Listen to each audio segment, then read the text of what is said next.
All right, we're now entering the rabbit hole.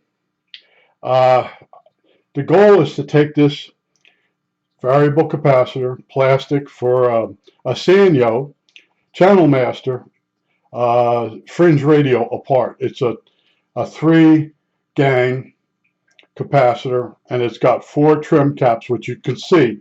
You can clearly see the trim caps now. You can actually see there are two connections. Now, what I want to do is I want to find where I'm pretty sure that the plates that move are connected to the brass post or shaft that turns, and somewhere there's a connection. Whether it's a slip ring, it's just a ring that something has turned black or tarnished. That's my theory. I could be wrong. There could be one of the plates could have wore through one of the insulators. In between each plate, there's a piece of plastic, a very thin piece of plastic. It's thicker than Ceram. It's quite stiff, and it could have wore through, and one of the plates, the two plates are rubbing each other. Don't know yet. See, it could be an easy fix. But this video is for people that want to know, or they want the confidence of taking this apart. And I'll show you, I don't, if I had three or four of these to take apart, I could take one quickly apart and see how it goes together and then do a video one day. I only have one.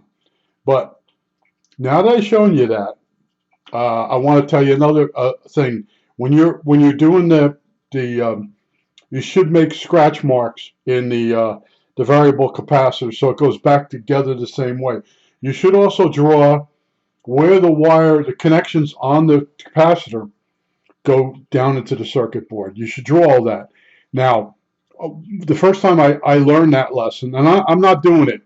I haven't done it. If I get this apart and I see that there is a part that's really black, then I'll worry about putting this back together and getting it back in the radio. All right. But what I want to tell you is about the first time I learned a very valuable lesson, and I learned a lesson from someone else's mistake. I come home, walking home, and my father had one side of the car up, and he was changing the brakes. In those days, they weren't disc; they were shoe brakes, and they sort of floated on these pins that had springs, and there was a cable that came around from one side down around, and it had a lever that would advance this screw mechanism that would move the shoes apart. And what that was, you tighten it, you put the brake shoes on and all that, and then you had this little like star wheel thing in the middle, and you would flip that until the brakes tightened up with the drum on. And my father's sitting there, and I said, "What's the matter?" He goes, "I took this apart too fast. I really didn't pay attention to how it goes together." And he's got the new shoes, and he's like totally perplexed. So I'm maybe 7 years old. I said, "What you want to do is open the other. He has a jack on the one side. And he used a scissor jack, old-fashioned, probably Model T scissor jack." I said, "Put a cinder block under the wheel, and then move the jack to the other wheel. Take the wheel off, the tire off, the rim off, and take that one apart and draw it up. Don't take anything apart. Draw it up, then bring the drawing over on this side and see what happens." He just looks at me, and he does it. And my father could draw pretty good, and I can draw pretty good if I stay calm. My brain like races ahead. You can tell when I'm doing a video. My brain is always ahead on me. It makes me nuts. But anyway, I go inside to get something to eat. I come out, and he has the other wheel off, and I'm looking at him going, "Wow," like wow. And he's drawing each little part, and then we go to the other side, and it's a mirror image. And he's feeling better. He realizes he gets the two shoes mounted, and they're mounted with, I won't say that the things look like a nail. It goes in the back on the assembly, and it pokes through. It goes through the brake shoe. There's a spring that goes over this like nail thing, and then you have a pair of pliers, and you have like a washer thing that goes on and turns to the 90 degrees and it locks. So he's got those on now. And then there's a cable. There's a place where the cable hooks into one of the shoes. It comes down around over this other thing that goes in the assembly, and that cable, when the shoes shift back and forth, when you move the car forward and backwards, if there's any play in there, the lever moves up and down and tightens the brakes up. So after you get the brakes on, you put the drum back over them, and then let me think. Is there anything else that's bearing? No. And you put the drum back over, and then you tighten stuff up. You put the wheel back on, and then from the back you go underneath and you tighten up the lever. You put this lever tool in there. He had the tool, and you tighten it up and you spin the tire with the wheel up in the air. You spin it until you feel it grab, and now you know you got the brakes close. And then you take the car out and you go forward and backwards. And of course, I was in the car with him. He's like, "Come on, come with me when I do tighten up." Go forward and backwards. And each time you go forward and backwards, if the two brake shoes can shift, they'll tighten this mechanism up a little bit more. Now, what I learned later on is you always make sure that mechanism is clean and maybe re-oil it so it moves freer. But it worked. He goes, "The pedal's coming up." See, so they explained to me when the brakes are tightening up, the cylinder that works the brakes, that pushes them apart, they have like a U-shaped thing that goes into the brakes, and he knows he's got them on right. And then as he's going back and forth, the pedal's coming up. That's the clue. You got a good brake, because he knew the brakes were really down, way down, worn. And my dad used to go through brakes because go look up Roseland, up in that area. They had Watchung Avenue, and it was an incredible drop. It was a park up at the top, and it was a mountain. I think it might have been Third Mountain, but he would come down there, and my dad rode the brakes a lot, so he would go through brakes. My mother would always complain he wore too many brakes, but I bicycled down that hill one time, walking the bike. That's how steep that was. There's no way you could come down that hill with the traffic with a bicycle brakes. That's how steep it was. And my dad would travel that, and he would wear brakes out. Well, anyway, he was like so happy. He's like, he got so scared. He goes, "I took this apart. I didn't pay attention." And back then we didn't have Chilton's book. Was it Chilton's? We didn't have those books. We didn't have anything. And my father thought he was going to remember the parts. And he got scared. And I said, "It's the same part on the other wheel, but it's reverse." And I said, "Don't take the other one apart. Go over there and draw it." And he got the light bulb moment. In other words, I said, "Go over there, take the tire off, take the tire and the rim off, take the now I'm going to forget the name of the cover for the brakes. Oh, the drum. You take the drum off, and then you can see where everything goes, all the parts, and then draw it all up, and then practice on the other wheel. Don't touch the one that's correct."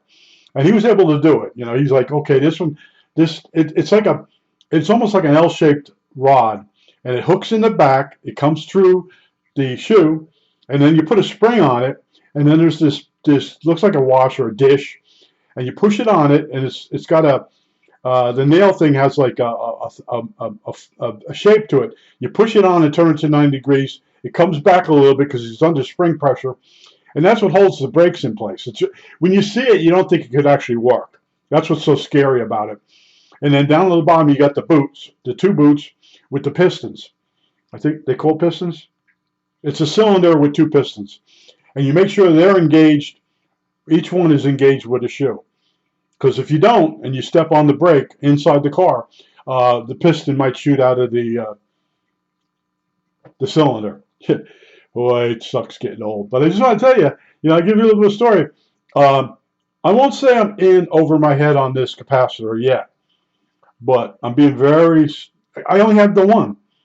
And I really want to be able to take it apart.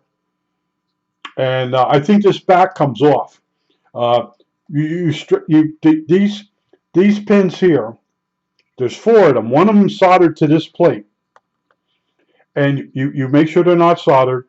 And I think when you work this unit, this back white piece, it's going to come off, and these are going to disappear into it, and the back plate comes off. And then I can look inside. And I know the shaft, by looking at this, the shaft does not go all the way through on this unit. So there's so many places now that I realize this capacitor could be bad. And I'm expecting, because it's movable, there has to be a way to transfer the movable plates, the capacitance of the movable plates to the stationary plates to ground. The movable plates go to ground. It's sort of backwards, but all capacitors, tunable capacitors, the part that moves usually goes to ground. There are ones that are made out of porcelain. You can pick which side of the capacitor, the pins you want to put to ground. But the ones, the open air ones, that Shango calls them bread slicers, the part that moves on a bread slicer is tied to the frame through some ball bearings. And the only way to make it so you can use either wire or either side of the capacitor is you have to insulate the tuning cap with some plastic or porcelain insulators. All right, and there are instances where you have to do that, but it's an antenna amplifier, and the capacitors basically in line with the antenna, and you need to tune it up. And so you need both leads of the capacitor, the moving vane, the moving oh man, I just said them, the moving plates or the fixed plates. Those are your 2 connections. And if you want to come in on one and go out on the come in on the movable plates, come out of the fixed plates, to tune the antenna, like if you're going to transmit, that assembly has to be isolated from ground. It's in series with the antenna. It's not. It doesn't have anything to do with ground. So I've seen people put stuff back together, and that was the problem. They took a capacitor out, a tunable capacitor, and they didn't put the insulators back. They used bolts or whatever. So the antenna comes in, and basically the frame of the capacitor is now grounded, and you don't want that. You don't want that. In most cases in the radio, the tuning capacitors are the ones that move, and they touch the frame through ball bearings. You would think it was the other way around, but it's not. That's one of those things you got to be careful about. The other thing too is when people put a kit together, sometimes they put the wrong bolts in, and the bolts come up through the kit and hits the bottom plates, which are the fixed plates, and that's the hot. And the system don't work, and it's a mechanical problem they cause. And if you ohm out the capacitance, the tuning cap, you're going to see the coil. You're not going to see the short you created. There's so much involved in this stuff. That's why when I work on something, I tell you, it's like being a doctor. You don't want to do any harm to the patient. Now, I might never put this capacitor back in the radio, so I can just blast through it and just to see what went wrong with it. But in the back of my mind, it would be nice to clean wherever it's bad in there, and then put it back together and get it to work. It's always in my mind. It's not worth it. It's not worth the time. But I never did one of these before. This is a throwaway item, and there's a lot of cases in life where I was a repairman. You can't get the part anymore. I told you about that Hellcrafters, the broken gear.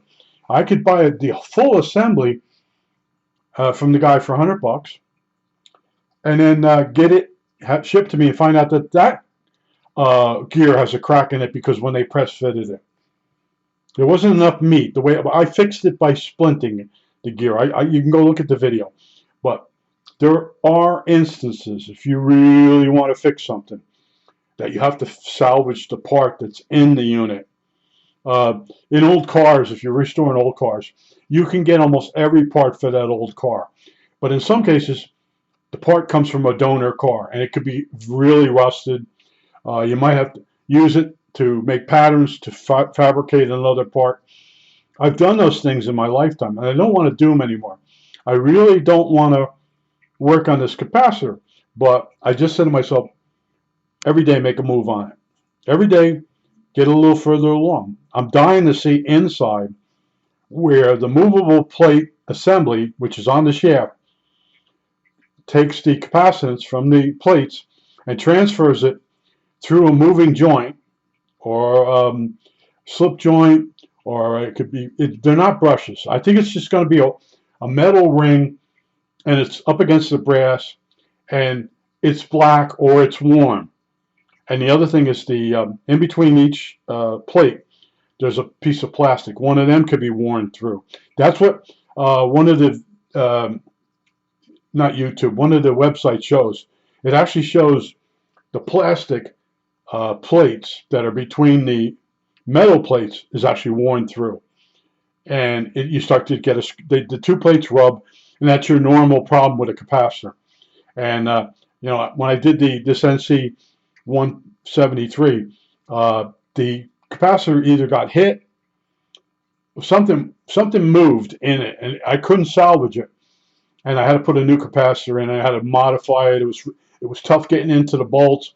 I did it, and now that radio's upside down, and I'm using it sort of as a workbench. It's, you know, I don't know what to tell you. I